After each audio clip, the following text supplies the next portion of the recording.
Comme promis, on va faire ensemble quelques questions du quiz du Product Owner.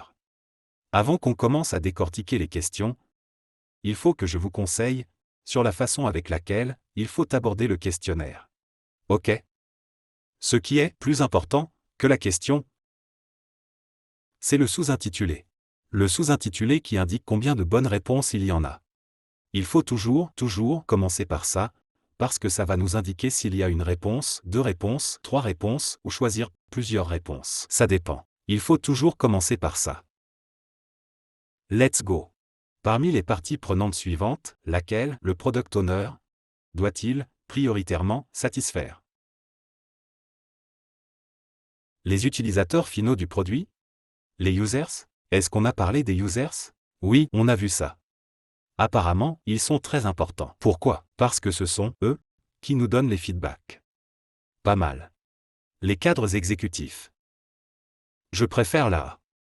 Le propriétaire de l'entreprise ou les actionnaires, le CEO ou les stakeholders? Bah. Ils sont importants.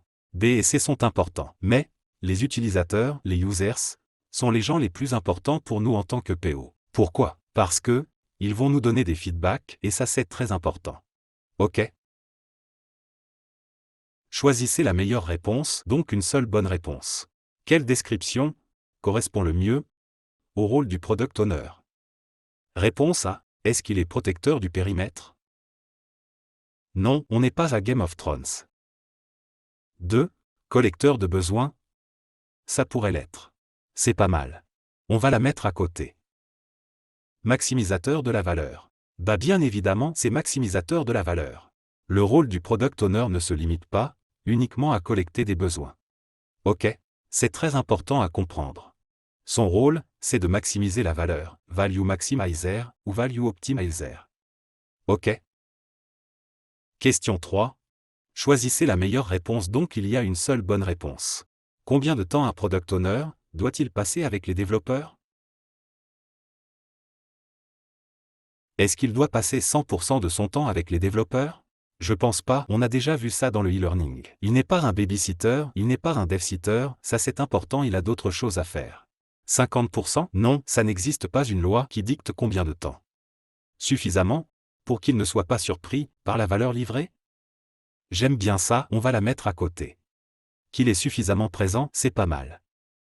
Autant de temps que l'équipe demande sa présence? Réfléchissons un peu. Imaginons que vous tombez sur des gens, dans une équipe de développement, qu'ils ont une personnalité dépendante. Monsieur le PO, regarde qu'est-ce que j'ai fait. Madame la PO, regarde qu'est-ce que j'ai fait. Regarde, ils ont besoin toujours de validation. Il faut les accompagner, mais pas tout le temps. OK, il faut savoir comment les responsabiliser, ça, c'est très important. Donc autant de temps que l'équipe de développement demande sa présence? J'aime pas cette réponse, donc je vais prendre la C.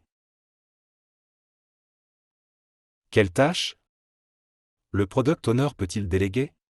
Là, vous voyez, je viens juste de faire une bêtise. Il faut pas faire ça. Il faut toujours commencer par choisir la meilleure réponse. OK, ça c'est très important.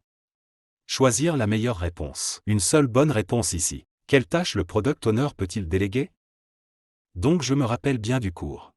On a dit que le Product Owner ne peut déléguer que les choses pour lesquelles il est à 100% responsable. Voyons voir. A. Assister à des réunions. Est-ce que le PO peut déléguer d'assister à des réunions? Est-ce que le PO, il est 100% responsable? Non. Non. J'aime pas cette réponse. Rédiger des user stories? Bah, on pourrait être tenté par la choisir, mais le piège ici, c'est que user stories, c'est un format de rédaction des items. OK. On n'est pas obligé de rédiger les items uniquement en format de user stories. OK, donc je vais l'éliminer. Je prends la C, prioriser le product backlog. Donc je vais réfléchir. Est-ce que la priorisation du product backlog c'est 100% de la responsabilité du PO? Bah dans ce cas, oui. Donc oui, on peut la déléguer. Je prends la C. Bien évidemment, vous, lorsque vous allez traiter le questionnaire, vous allez cliquer sur l'ensemble et après, vous allez envoyer les réponses et vous aurez les explications détaillées pour chacune des réponses, en détail. En conclusion, ce n'est pas un e-learning classique. C'est une expérience interactive, engageante et concrète, qui vous assure une montée en compétences immédiate, tout en vous préparant à la certification, de manière sereine.